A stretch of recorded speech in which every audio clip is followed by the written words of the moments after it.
Okay, welcome everybody for ready for an adventure.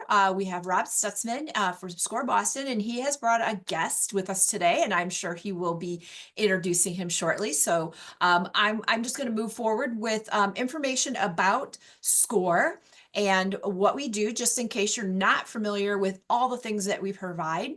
Our main goal is to provide information to small businesses, and we do that in several different ways. One is through our website, score.org, lots of fantastic information in the form of videos, blogs, articles, templates you can download. Lots of great bits that you might find useful, so please take a look. The other way we provide information is through our workshops and webinars, and those are advertised through our social media, on our weekly newsletter, and on our website as well. I think the most important thing that SCORE does, however, is the mentoring. The mentoring, our mentors are volunteers. They have a wide variety of experiences and skills, and they want to share what they know with you. If you've never had a mentor, a beginning session is going to be probably 30 minutes to 50 minutes, just depending on what questions you have. But they want to know about you. They want to know what your goals are, what your challenges are, and they're going to work with you to come up with a plan so that you can be successful. It's not uncommon for your main mentor to bring in others to co-mentor or to reach out to others in the group to make sure that you get as well-rounded of information as possible to help you. Getting a mentor. Several different ways to do that from the score.org website. Probably the easiest is to put your zip code into the zip code box, and that will match you to the chapter that's nearest you. They're going to ask you a couple of really quick questions. We want to know like what your main goals are, what your main, how we can help you in the moment, and what your business is, so that we can then match you to the best mentor in our chapter to assist you. The format for today, we are recording, and this recording will be posted at the score.org/Boston website. Under local workshop pull down, there's previously recorded. Give me 24 to 48 hours. Well, actually, since we're into the weekend, maybe till Tuesday to get that posted, and then you can rewatch today's presentation again. I do prefer to stick to Q&A for questions. That would be questions that you want me to ask the presenter on your behalf.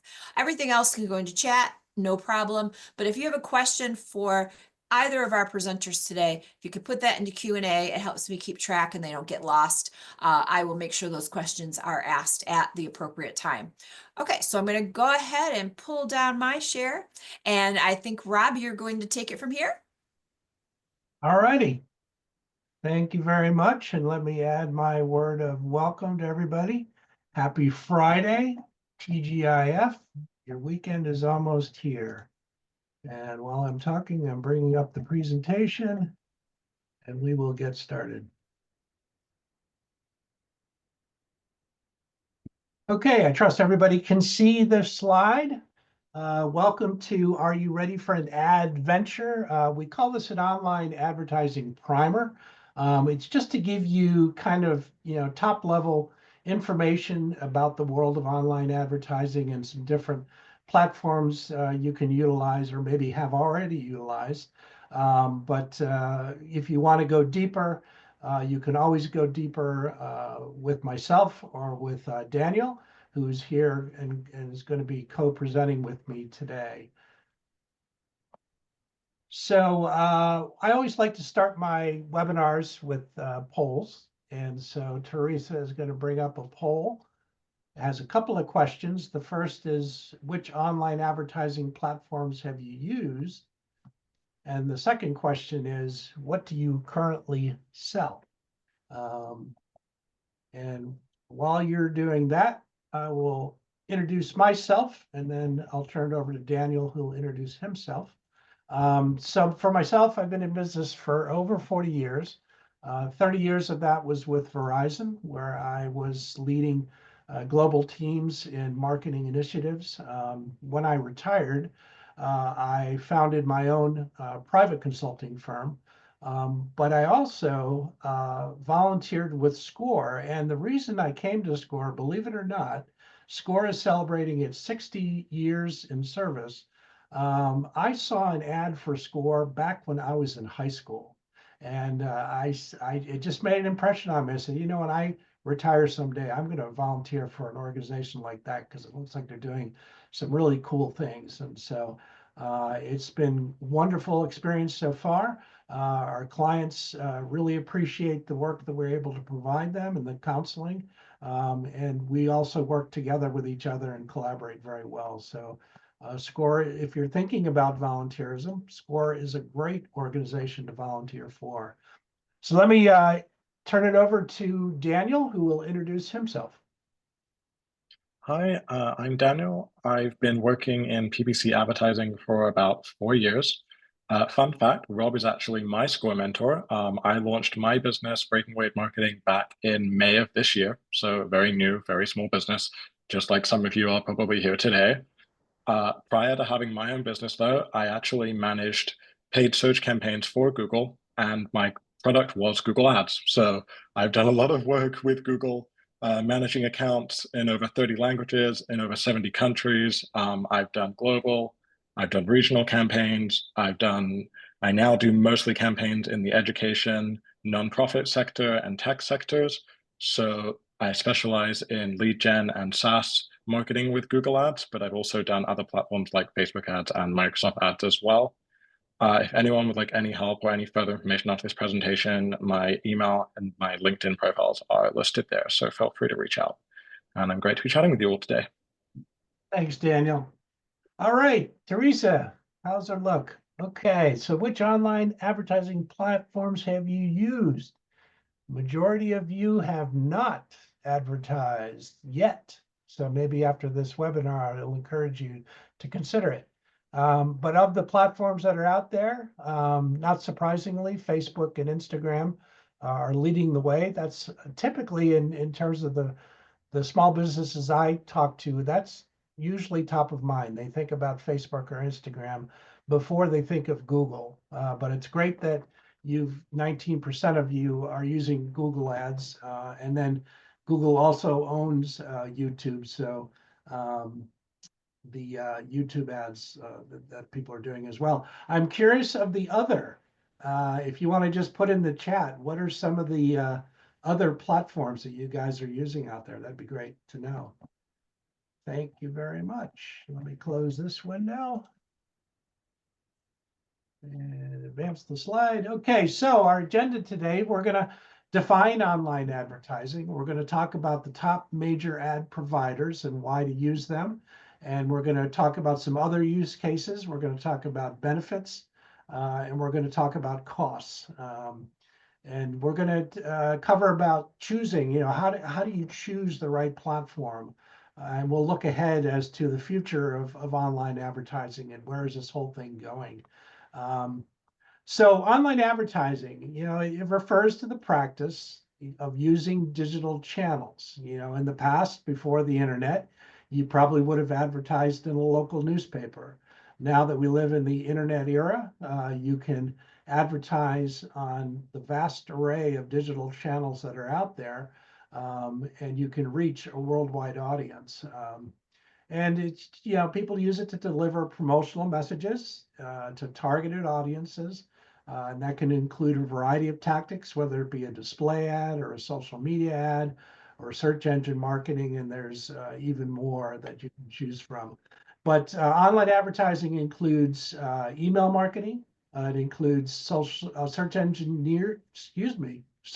marketing, social media marketing, and many types of display advertising. When advertising first came out on the internet, people were buying banner ads. And so you would go to a website and you would see across the top a banner talking about a product or service, and you'd click on that. Well, those are still there. They haven't gone away. And you still can get banner ads on lots of the very popular websites that are out there. And what's new to the game is mobile advertising, creating advertising specifically for mobile devices. So why do small businesses use it? they want to create and grow their awareness. You want to stick out among the crowd. If you're searching on Google, and if you have an ad, your listing will appear above the listing for what they call organic searches. And so it's a way to get yourself higher ranked within Google when people are searching on keywords that relate to your business. People use advertising to what I call drive eyeballs to websites. They want to get additional traffic to their website. People use it to generate leads, and ultimately what everybody wants to do is to drive that top line revenue. And why is it so important? Well, digital advertising is growing. It continues to grow, and it's already into the multi-billion dollars, and it won't be long till it'll be getting close to that $1 trillion mark. So advertising is exploding. What's curious is that mobile advertising now has overtaken desktop advertising. The platforms, they're becoming integrated and intelligent. It cuts through the noise, it prioritizes your content, and probably more reason than any is the fact that your competition already uses it. So who are the major players? Google far and away is a major player, with Facebook behind them, and by about half. And then there's Amazon. And so those are the three that we're going to talk about today. And we're going to talk about Facebook, we're going to talk about Google, we're going to talk about Amazon. So with that, let's jump in and talk about Facebook. Why would people want to use Facebook? Well, they use it because Facebook offers them a large and engaged audience, 2.8 billion monthly active users. They use it for targeting. They use the Facebook ad platform to provide targeting based on factors like age or location or interest or behaviors or more. It allows businesses to create highly targeted ads that reach the right audience to increase the likelihood of engagement and conversion. When you think about social media today and social media platforms, unlike Google, which is by and large transactional, social media is all about community and it's all about engagement. And so creating ads that raise the visibility of your product or service, raise the visibility of your brand. That's why you want to consider using Facebook. It's cost effective. It operates on a pay-per-click model, which means that businesses only pay when someone clicks on their ad. And it can be a cost-effective strategy because of that, particularly for businesses that have limited budgets. There's a variety of formats you can use. You can do image ads, you can do video ads, you can do carousel ads. It allows businesses to create engaging and appealing ads. That's what you want to, when you think about Facebook, when you think about Instagram, you want to think about engagement. How do I get people engaging with my content? And it provides reporting, and with the reporting, it gives you the detailed metrics you need to know as to whether or not my ad has been effective. And you're ultimately going to know if you start getting more sales that the ad's been effective. But if you're not getting those sales, then you want to know also, why am I not getting more sales? And Facebook can provide the reporting to help you decipher that. It's an effective way for businesses to reach a large and engaged audience, targeted demographics, visually appealing ads, and it's important to consider the specific benefits and costs of this advertising strategy for your business before deciding to invest in Facebook advertising. Some use cases. People use Facebook ads for brand awareness. A lot of times, particularly if you're starting up and your business is new, your brand is just emerging and you're just trying to get your brand out on the marketplace. You just want to get people to know that you exist and this is what you can offer them. It provides you, people use it for targeted advertising, and they will create based on specific demographics. People use it for lead generation, where what they want from the Facebook ad is to get them leads, and there's ways you can structure it in a way that gets people to, it's called conversion, converting from what they're reading on the internet to doing business with you. People use it for e-commerce sales. Very straightforward. If you're selling products out there, you're using it for e-commerce. And then people use it for event promotion, where Facebook ads can be used to promote events or increase attendance. Very popular, for instance, in terms of promoting concerts, promoting music events, but events of any kind. People use Facebook to get the word out. So the all-important question about cost, as with all the platforms, it's going to be varied based on the several factors, including your target audience, what your objective is, the bidding strategy you plan to employ, how you intend to place the ad. And Facebook, it operates on an auction-based system where advertisers bid to show their ads to specific audiences. And common, factors that can impact the cost of Facebook ads is what your target audience is. If you're targeting a large and competitive audience, the cost per click or cost per impression may be higher. Impressions are where people have seen your ad.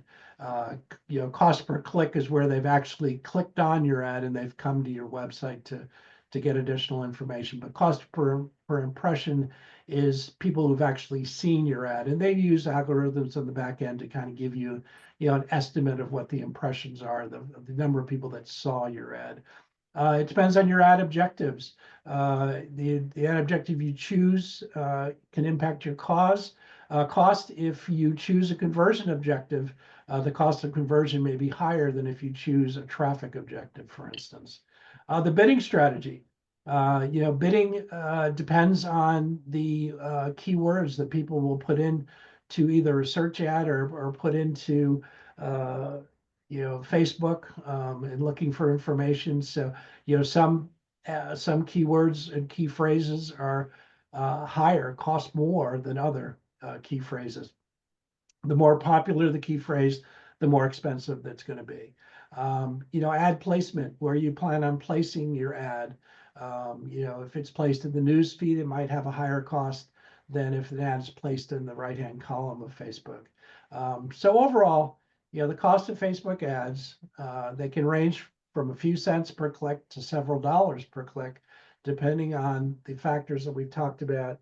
And it's important to consider your budget and advertising goals, and when creating a campaign, and monitor your ad performance to make tweaks, to make changes so you optimize your budget and to achieve your desired outcomes. The cost per click, it depends on the industry, but across all industries, it's about $1.72. It can range from less than 10 cents to over $5 per click. However, you will be billed on impressions when your ad is shown, so reaching the right audience matters. It's important to note that the cost per click is just one metric used to measure the cost effectiveness of Facebook ads. It's not necessarily the most important one. Other metrics like click-through rate, conversion rate, return on investment are also critical to consider the evaluating the success of a Facebook advertising campaign. When you want to set up a Facebook ad, you create an ads manager account within Facebook. You choose your campaign objective, and then you define your target audience. From there, you then select where you want the ad to be placed. And because Facebook is owned by Meta, Meta also owns Instagram, you can have your ad displayed not only in Facebook, but also within Instagram and Messenger within Facebook as well. So you get 3 platforms for the price of 1 when you're doing business with Facebook. You want to choose the ad format. You're going to be putting an image out there, a video, a carousel. A carousel is where you probably have seen images that kind of scroll automatically. That's what a carousel, much like a carousel slide projector. Or a collection would be, multiple images that you're presenting to the client out there. Set your ad budget and schedule. Create your ad, create the visual and the copy for your ad. Make sure it's appealing, make sure it's concise, make sure it's clear. Review and publish your ad. So if everything looks good, submit it and you can publish your ad. And then once your ad is published, you can track its performance in the ads manager and adjust your campaign as needed to improve its cost effectiveness. And just note that setting up a Facebook ad campaign can be a complex process, which is why we have people like Daniel who can come alongside you and set up the ads for you. So it's important to do the research and consider working with a social media marketing professional if you're new to advertising on Facebook. We get questions, are Facebook ads and Instagram ads the same? Yes, they both use the same advertising platform, but they're not completely the same. They both offer similar ad formats and targeting options, but there are some differences between them. One major difference between Facebook ads and Instagram ads is the audience. Facebook is a larger, more diverse audience, while Instagram is more popular among younger demographics. It means that businesses may need to tailor their ads differently for each platform to effectively reach their target audience. And while both platforms have similar formats available, stories and reels are important on Instagram, where engaging video content is the key to attracting your audience. People love videos. We live in this TikTok era, and people love those short form videos, which in Instagram they're known as reels. Finally, the ad placement can also be different. They can be shown in different parts of Facebook itself, such as the news feed or the right-hand column, or it can be shown in Messenger, while Instagram ads appear in the main feed in the stories and explore section of Instagram. But by and large, they use the same advertising platform. They have some similarities. They are not the same. It may require different strategies for optimal results, so businesses should consider their audience, the ad formats, and the placement when deciding whether to go with Facebook or to go with Instagram. If you some other factors that come into play are what we've talked about: the target audience, the cost per click, the cost per impression, and your ad objectives, your bidding strategy, your ad placement. And so the cost for Instagram, in terms of their cost per click, they generally, across all industries, run for anywhere from 50 cents to $2 per click. However, it varies widely depending on the specific campaign and targeting parameters you have. And it's important to note that cost per click is just one metric they use for evaluating the effectiveness of Instagram ads. It's not necessarily the most important one. They also offer additional reporting elements for you as well. How do you set up an Instagram? Very similar to the way you set up a Facebook ad. So I'm just going to kind of skip through this particular slide. You can see very similar.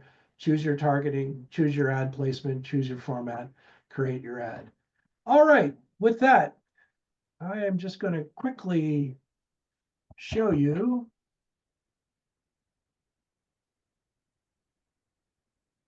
I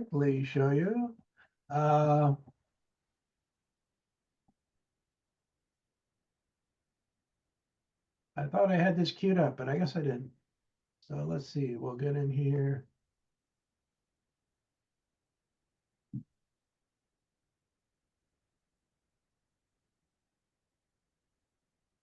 Okay. So if I go to ads.facebook.com. Hi, Rob. We're still seeing just your presentation slides. You must have not shared computer. You must have just shared slides, maybe. So you might have to stop your share and bring up the other. Let's try this again. Come down here, share. Are you seeing it now? Yes, I'm seeing Breaking Waves Marketing. Yep. Okay, perfect. That's Daniel's company. So here we are. We have the interface now with Facebook ads, and you can see. Let me get back to the home page here.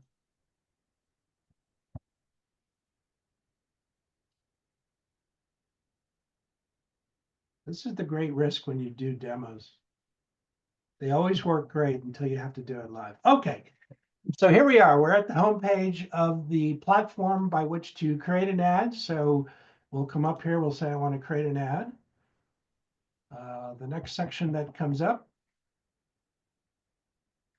will be, what kind of ad do you want to do? Do you want to increase awareness? Do you want to just, get your name out there? Do you want to increase traffic? Do you want to drive eyeballs to your website?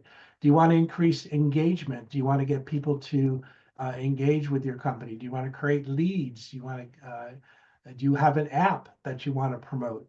Or do you want to just do straight along sales, catalog sales with people? I'm just going to select here the traffic campaign. I'll hit continue.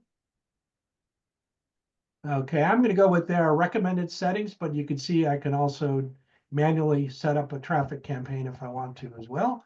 But I'm going to let it do the bulk of the work for me.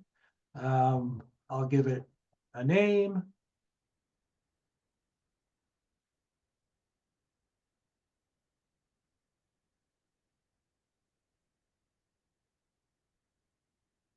Okay, and then I'll select any kind of special ad categories. Are my ads going to be promoting any one of these things?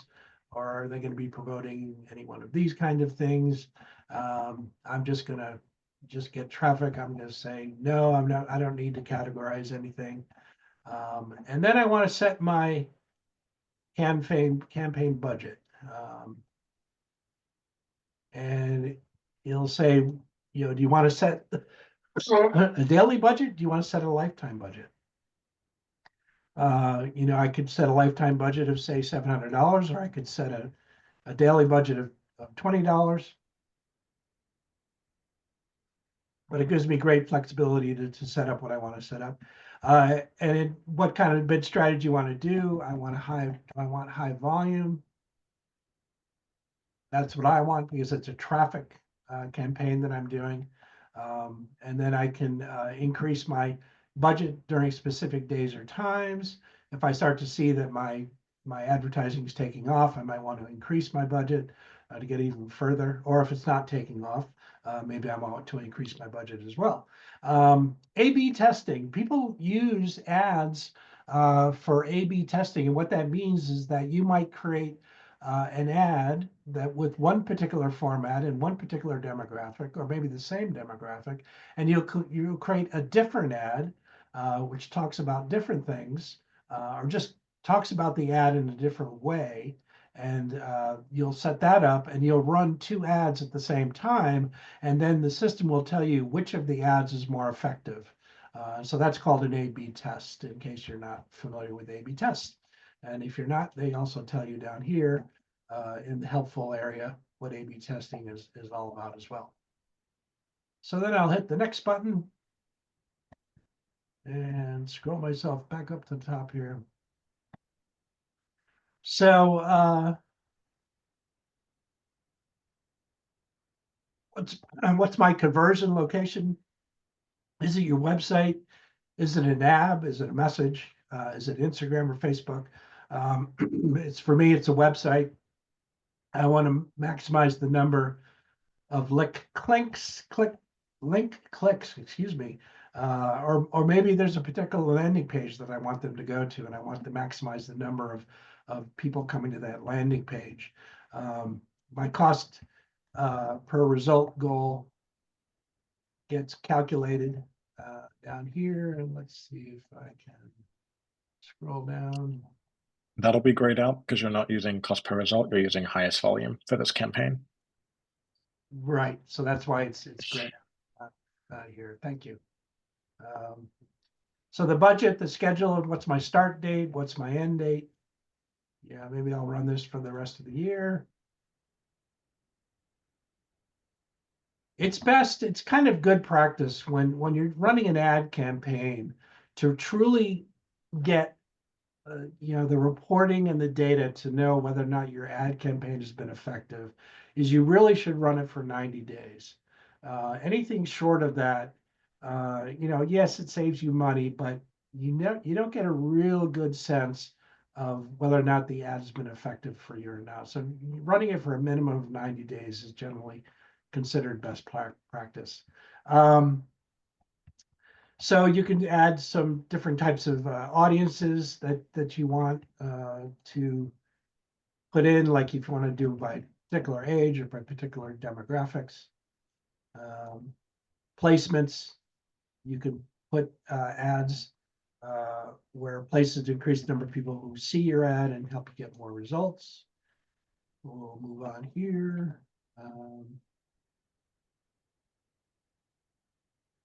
You can see that you've got the ad set up. This is where I want to do my creative. I want to add my text, my media. This is what kind of ad am I going to do? Am I going to do an image ad? Am I going to do a video ad? The destination is, again, the website. I can put in the website URL.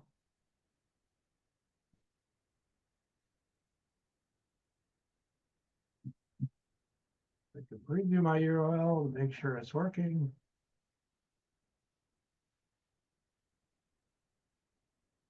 Okay, I don't know why it rejected it when it is definitely a valid link. But maybe oh, there it is. Now it found it. Okay. I could have a display link in my ad if I want to. I can add add-ons. I can put in different languages. Tracking, the track of event data sets contain conversions your ad might motivate. If I were to run a lead and the way that I would know if somebody would qualify as a lead, they would hit a particular landing page by which they put in their information, and maybe in exchange for that information, I'll give them a free newsletter. So it can track how many people came to that site and registered. You'll get it as well because they're registering on your website, but they'll get it. They'll get it as well.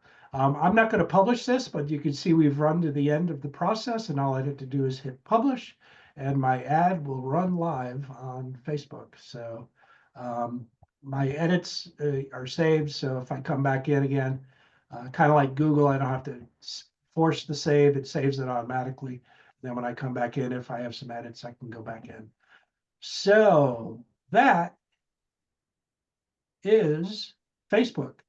And now I'm going to turn it over to Daniel, who's going to walk us through Google. Yeah, if you just want to quickly bring up the slides again for us, Rob, and then I can take us through Google. All right, do that. You just tell me when to advance then.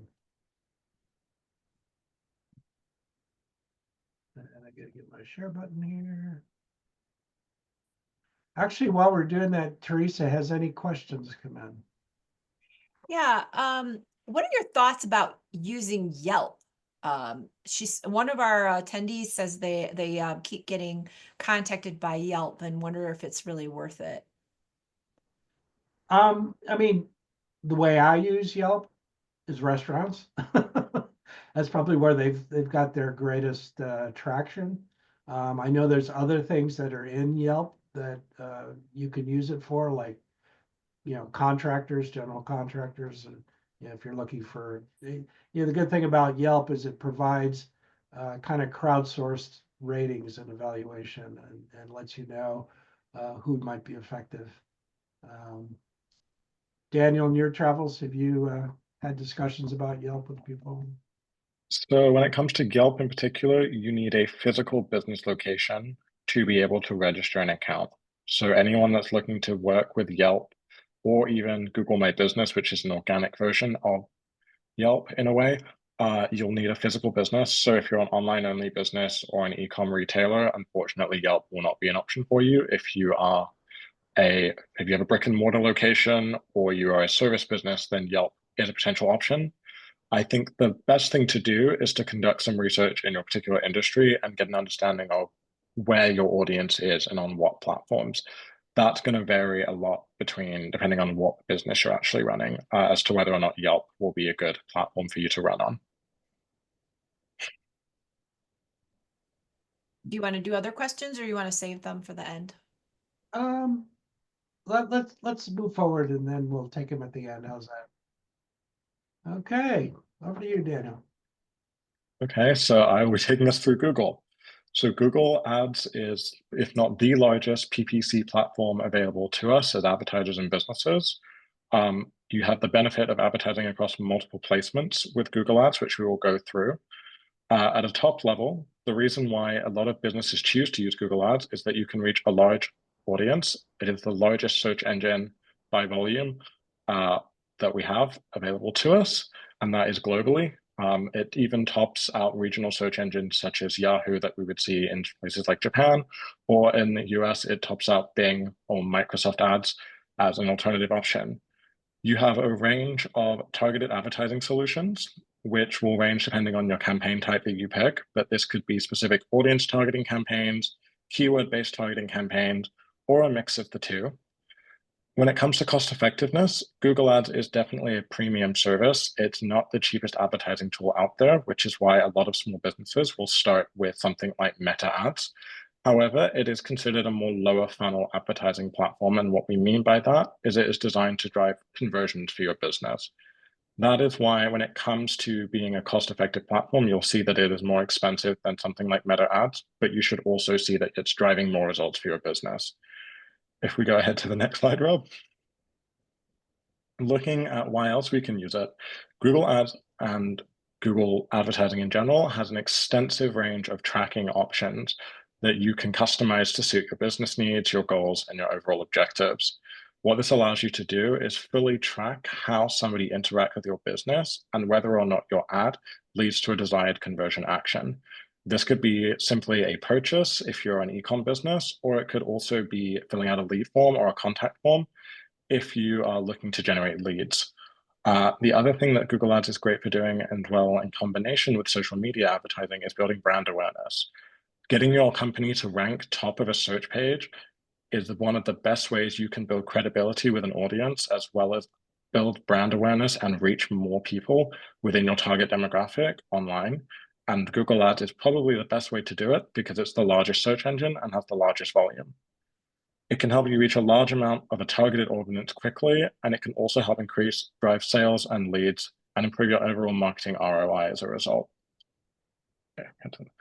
In terms of other use cases, the three main reasons why people tend to use Google Ads are for increasing web traffic, for boosting sales or leads, or for trying to do localized targeting. There is a section of Google Ads that's specifically available for local businesses, and these are called local service ads. These ad formats are designed specifically to help you rank on the search engine, not just within Google Search, but also within Google Maps, so that people can find your local service businesses. So this is the type of advertising you would want to use if you're running a plumbing or electrician business, for example. When it comes to e-commerce, we have Google Shopping. Google Shopping is the largest shopping platform available to us. It has the ability to run both AI-powered ads as well as manually controlled shopping ads. These are the product listings that you'll see at the top of Google search. It's a really good and powerful tool, especially if you have a wide catalog that you would like to advertise and you want to find a way to dynamically promote all of those products within one central system. In terms when it comes to app installs and app engagement, Google actually offers app campaigns. These are specialist campaigns that are able to track not only how effective your campaign is leading to an app download from an app store such as Google Play or the Apple App Store, but they can also help track in-app events as well. So within that, you can see the demographic from your campaigns. How are they spending money in your app? How are they completing certain events within your app? And when do they stop using your app as well? These can be really crucial for helping you to not only improve your app as a service, but also to figure out what areas you can leverage within your app to get the highest ROI. And with that, Google Ads is a really good tool for a lot of businesses for a lot of different reasons. However, going on to what Google Ads cost. Google Ads can be fairly expensive, and the range on CPCs is going to be extensive depending on the industry that you are in. It is a CPC model. It's designed to be that you only pay 1 cent more than your competitor in order to rank at the top of the search engine. So it's essentially the bid that your competitor has plus 1 cent will be what you pay to rank at the top of Google search. Within that, you can leverage different bidding and different targeting optimizations to help lower your CPCs. But ultimately, your CPCs are going to be dictated by the industry you're in and the level of competition that you have. And because it's quite variable, I've actually included a link there to a breakdown of CPCs by industry based on 2023 data. We head on to the next slide. So when we look at the cost per click, this can range from a few cents to several dollars. But as I mentioned before, this will vary a lot based on industry. You have a few different CPC or bidding options, from CPC bidding or manual CPC bidding, where you set the bid yourself, and that will determine what you are willing to pay for each auction that you enter. Smart bidding, where you can leverage Google AI to help set an appropriate bid, not only for the audience that you're bidding towards, but also the location, time of day, and other dynamic factors that it will pull in for you, and that will help you set a bid. Or you can opt for a hybrid of the two, where you are not quite using manual bidding, but you're not quite using all the features available in smart bidding, which is known as automated bidding. It's important to remember that when you advertise with Google, it's an investment, and the return on investment is not going to be immediate. With the way advertising platforms are moving in this day and age, everything is based on large language models and AI, which unfortunately require a lot of data to be able to reach the desired audience that you as a business want to reach. And so the best way to do that is to establish a baseline of data and then build up from there, which is also one of the reasons why, as Rob mentioned earlier, you probably don't want to run a campaign for less than 90 days so that you have enough data to actually use it to improve upon your next campaign. In terms of Google's cost per click, I think we've pretty much covered all of this slide, but based on what we can see here, WordStream has put that the average industry or the average CPC across all industries for Google Ads is $2.69 a click, but that will vary massively, which is why I've included that link for you to check out after the end of this presentation. Head on. And then we've already gone through the auction slides, so I think we can also move on from this one as well, but there's a bit more information here if you want a little more about the auction. In terms of setting up your Google Ads account, the first thing you're going to do here is create a Google Ads account, which you can do via the Google Ads website and then clicking sign up. You're going to want to choose a campaign type, and I will go through and demo these campaign types to you in a second. But for some of the ones that you can choose are search campaigns, display, video, shopping, app, or PMAX. When we want to look at target audience, you want to choose a target audience that's going to resonate most with your business. A few ways you can do this are through audience targeting specifically, but also keyword targeting. When it comes to choosing keywords, you're going to want to look for keywords that have a relatively high search volume, meaning that people are going to see your ad if they search for that keyword, whilst reducing the level of competitiveness on that keyword as much as you can to reduce your overall CPC. Luckily, Google Ads has a tool, which is Google Keyword Planner, that can help you determine the average search volume of a keyword, as well as the competitiveness for that keyword. That'll help you to figure out what kind of budget you need to set when you're wanting to advertise through Google Ads. When we go on to the next step here, the next thing you're going to want to do is create your ad. Creating an ad is going to vary depending on what ad format you are using, as well as what campaign type. For instance, with search, it's mostly going to be text ads, and where you're going to be writing ad copy that will entice people to click on your ads. But you may be running a YouTube video action campaign, for example, in which case that's going to be a video ad, which can also have a CTA that someone can click on in order to interact with your business, whether that be through a lead sign up or whether that be through driving traffic to your website.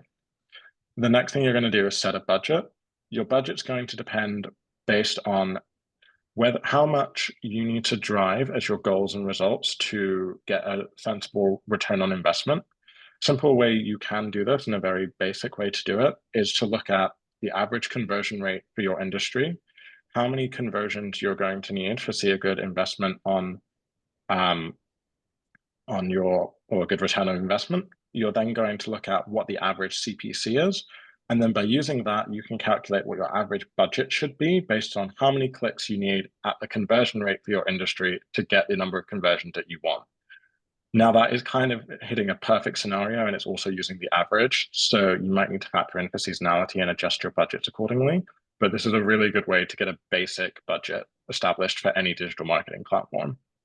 After you've got your budget set, you're going to want to launch your campaign.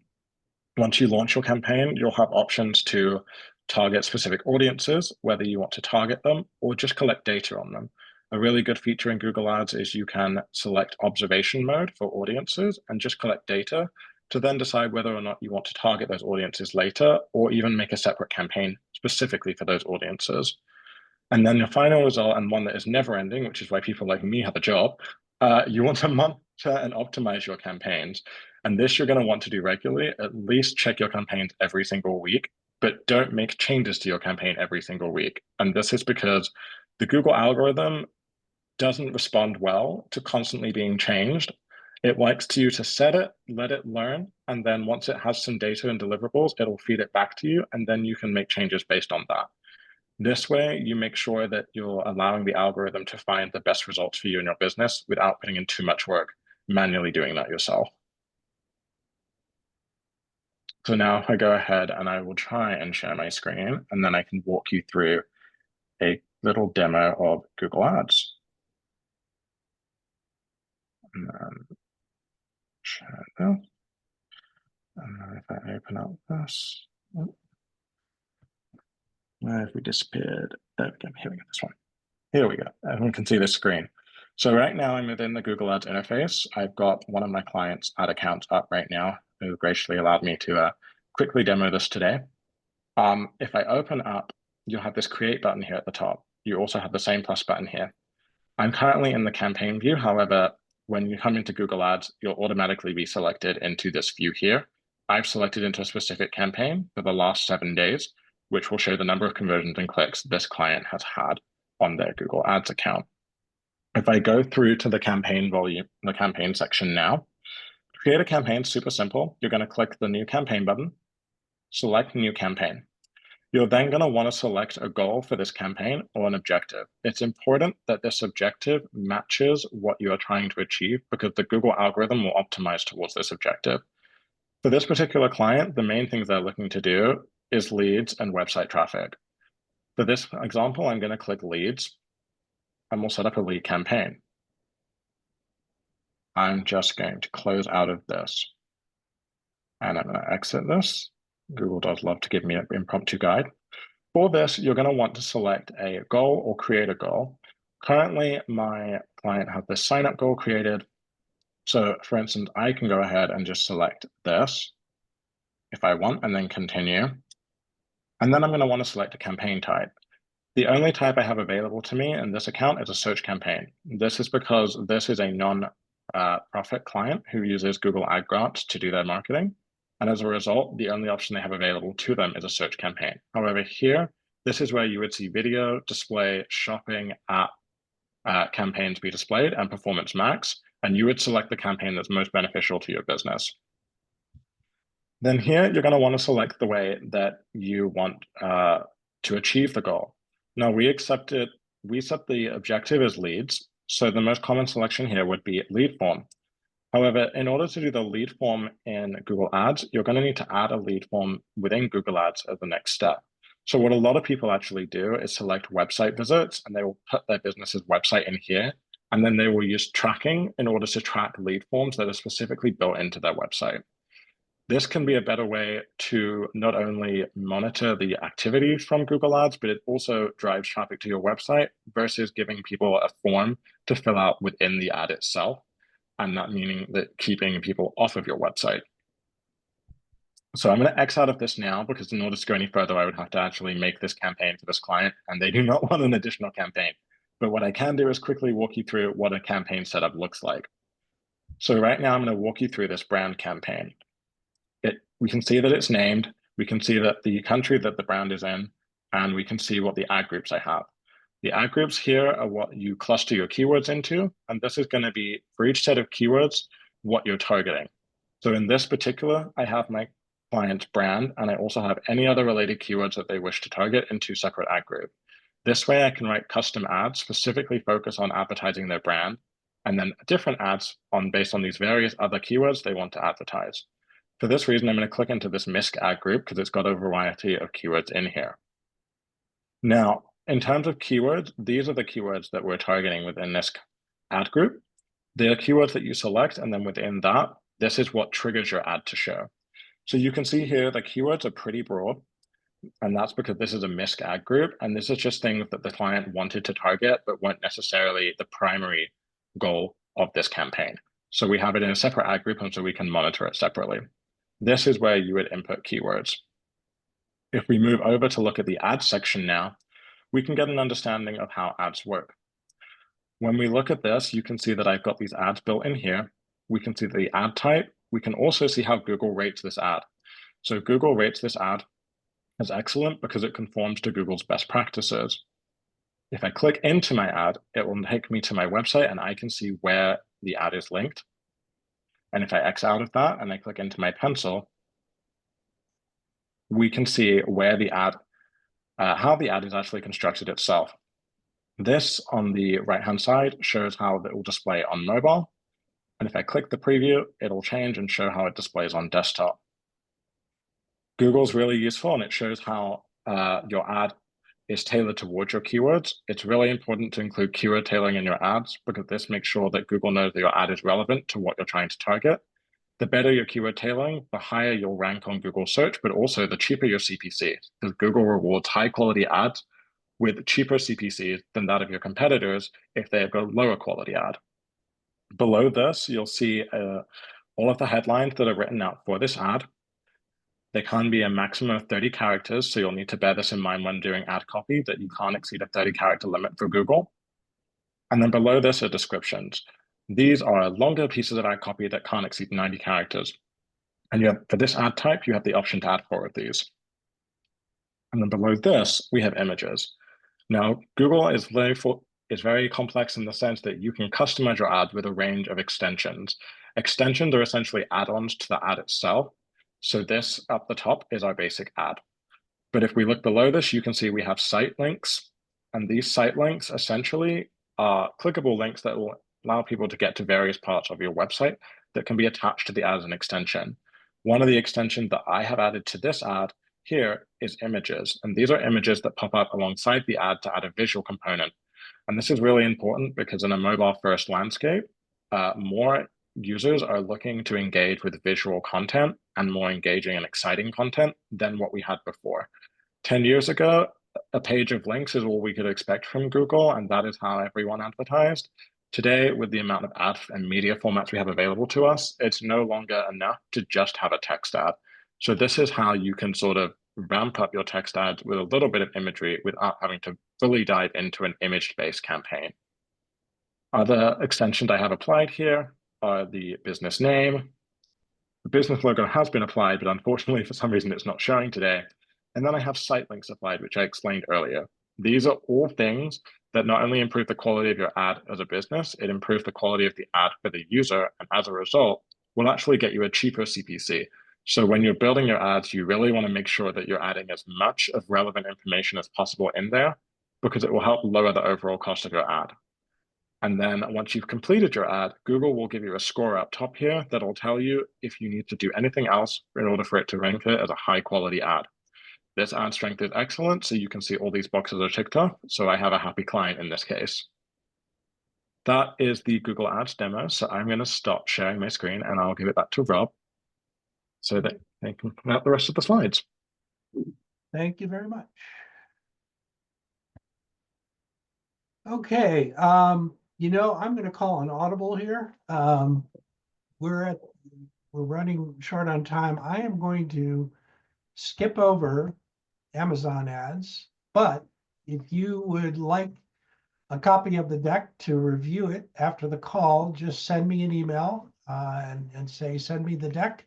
And I'll be happy to send it to you and I can get on the phone with you and we can go through the demo. So we want to go through now and talk about how do I know what's best for my business. And Daniel, I think, is this you or me? I forget. I can take this if you like. I'm happy to. Yep. So in terms of figuring out what platform is best for your business, it's going to really depend on your business goals. As I previously mentioned, if you're someone looking to build brand awareness and doesn't necessarily have a large advertising budget, social media marketing is probably better for you. But if you're someone who potentially has a larger marketing budget and is looking to drive conversions through sales and or leads, then you might want to consider using Google Ads. If you want to get really complex and really into PPC, you can use a mix of the both of them to help upper funnel and lower funnel be paired together and get a full funnel strategy for your business. When it comes to looking at what platform you need, you should also look at your target audience. Different platforms have different audiences. For instance, social media tends to appeal to younger audiences versus using Google Ads, for example, where you'll find typically older audiences. So if you're looking to advertise a product to potentially a younger demographic, you may want to consider using social media first and then looking at building into Google Ads second. But if you're looking at building to an older demographic, you may want to consider doing Google Ads first and then expanding up to social media second. When in terms of looking at different platforms, we've only shown you 2 platforms today, but there are tons of platforms out there. I've named a couple, including Microsoft Ads, and we've got Amazon Ads in these slides. So definitely research what platform is best for you.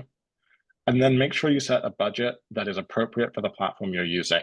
Google Ads is going to cost you more than Meta Ads, so you're going to need a larger budget if you want to run on Google Ads first, as opposed to Meta Ads, for example. We go on to the next one. And then in terms of figuring out what is best in the long term for your business, you're going to want to run tests and analyze. As we saw in the Meta Ads demo, you can run A/B tests straight from the get-go with setting up your campaigns, though I would advise testing after you have your initial campaign set up, just so you have a baseline. You can also run drafts and experiments in Google Ads, which allows you to do the same thing and test different ad creatives as well as different settings and different audiences within your campaigns to get the optimum result for your business. We go on to the next slide here. So this is a quick one of before you start, because I see a lot of small businesses jump into PPC and they haven't necessarily got the foundation in order to go ahead and start PPC advertising. The biggest thing is to maximize your organic presence. This is because it's free. So organic shows up below paid search, but it still shows up pretty high in most cases, unless you've got AI overviews, it will still be above the fold. So it's something you definitely want to consider. Also, maximize the availability of organic social and your Facebook page for your business or your Instagram page, because you can interact with the community and find your target audience without spending any money on ads at all. And this is something that you definitely want to make sure you have in place, so you've got an established base to build on before investing in paid advertising. You're going to want to work with a tracking specialist. This is because in order to track those events we mentioned, you're going to need some coding knowledge or a web developer to help you implement code into your website. So these platforms can actually record those events and then use those events to optimize your ads. You're also going to potentially want to feed in your own data from your existing customers to help these platforms find other people that are similar to them. And to do that, you're going to want to use a CRM tool. And if you're running on multiple platforms, because of the way they like to count conversions in terms of if a person was to click on a Facebook ad and then click on a Google Ads ad, they're going to both count one conversion. However, if the Google Ads ad is the one that the user converts through, then that's the one you're going to want to count, because that's the one you paid for that led to a conversion. You can use a third-party attribution tool, such as Triple Whale, for example, to help you figure out which source is giving you the most return on investment when platforms will record multiple conversions. And then the last one here is you're going to want to design your creatives and figure out how you're going to update your creatives, particularly with social media. Meta would like you to update them every single week, even though that is not viable for most businesses. So try and update these a couple of times a year at the very minimum, if not every 2 to 3 months. But in order to do that, you're going to need to understand how to design your creatives, or who's going to be designing those for you, and then what aspect ratios you need them in for the different placements, and then get those into platform. In terms of the future, oh, you can take this one. I think I've got this one. So, where's this whole thing going? Advertising, personalization. You may have heard that term out there. It's used a lot, personalization, because of the capabilities we have now with digital advertising. You can target not only groups of people, you can target right down to the individual. And so you can then create copy and create ads that are specific to the individual that, it gets them to, it sets you apart from your competition where they're like, this is not just a mass mailing of an ad. This ad is directed, specifically to me. And so that can set you apart from your competition. Voice searching is, it's around. It's, Siri and Alexa are two examples of voice searching. And, wherever there's a search engine, there's an opportunity to provide advertising. So there's ways to provide advertising across that platform as well. Augmented reality, and what I'll lump into the augmented reality is artificial intelligence.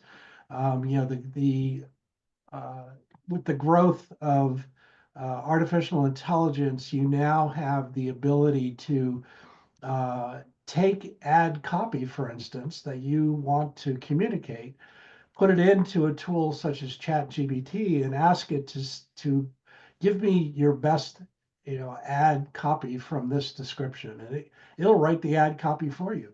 And it will be something that you can then place into your ad, and you can say, and you can work with the tool and say, well, I'd like it a little bit more this way. Can you do that? And it'll come back and give you, a modified version. You can say, I want it professional sounding, or I want it, informal, or I want it humorous, any of those type of styles. You can create and adjust your ad accordingly. There are privacy concerns with, again, the amount of information that is in the cloud. There's always concern with people that, are they targeting me because I'm on some list somewhere? And so there's always concerns among users out there that of their personally identifiable information. Because of those kind of things, you want to make sure you stay with the tried and true. You want to make sure that you stay with advertising platforms that are going to have certain amount of privacy structure within them. And then there's emerging technologies, blockchain is the digital currency, Bitcoin, that kind of thing. And then virtual reality. Virtual reality is still kind of curious. I still think it's a technology in search of an application. It's great with Facebook Quests, but it's great if you want to play video games. They kind of haven't really moved beyond video games. I know they have alternative apps out there, but most people use Quest for video games.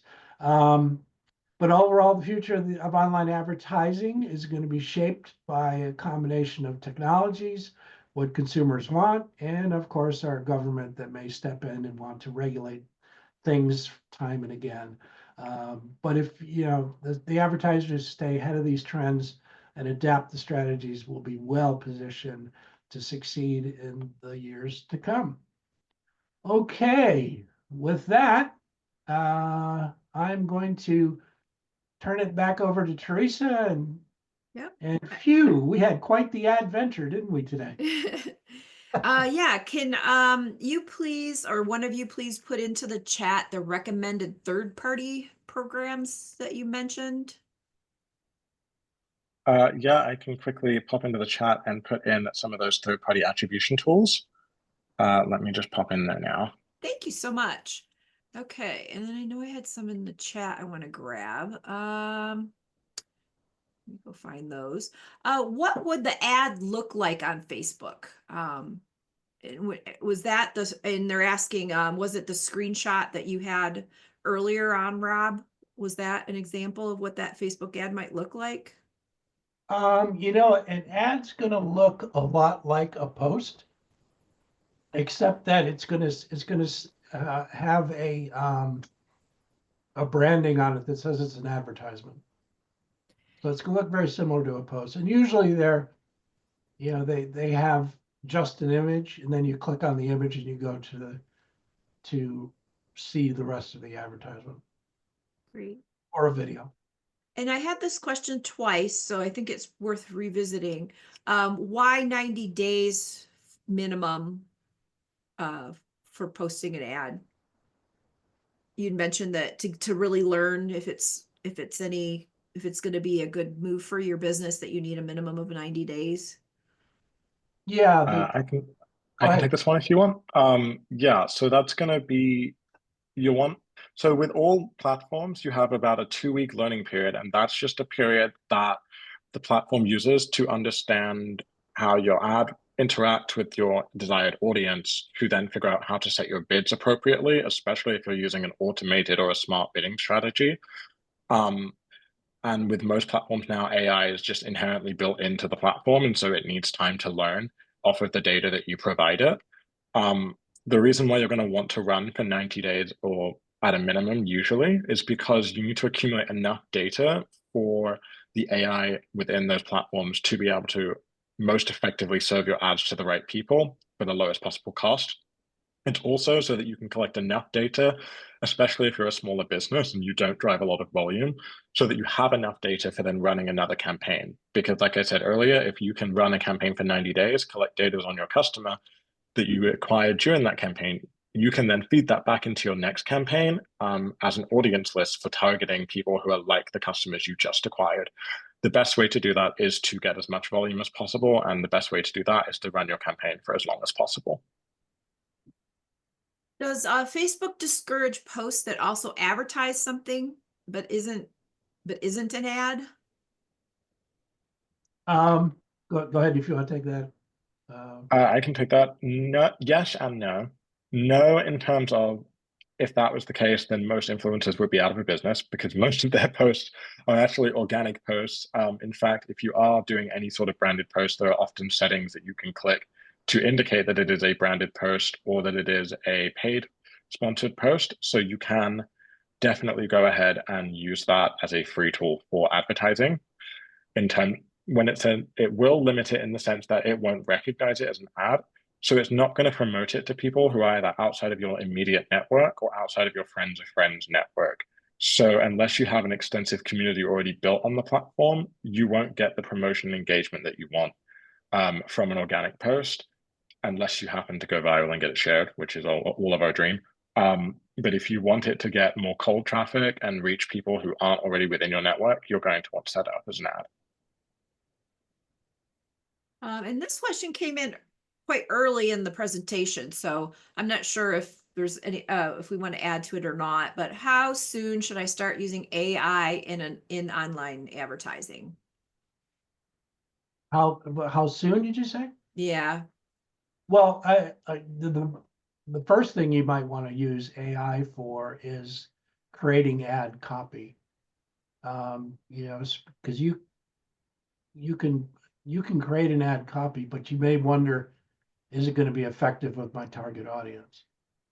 You can put within ChatGPT, this is my target audience. This is the ad copy I created. Would you modify it? And it'll come back with modifications and say, and you can look at that and say, yeah, I think that is better than what I created. Okay. I think we're going to go ahead and wrap things up. We are a few minutes past 1 anyway. Thank you everyone for joining us. Thank you, Rob and Daniel, for sharing your knowledge and experience on this topic. As stated in the chat, I will send out a follow-up. Rob is going to send me the presentation and I will make sure I send it to everyone on the call today.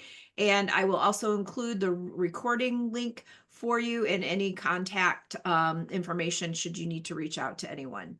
So thank you, everyone. Have a great rest of your day and have a great weekend. Thanks, Thank Teresa. you so much.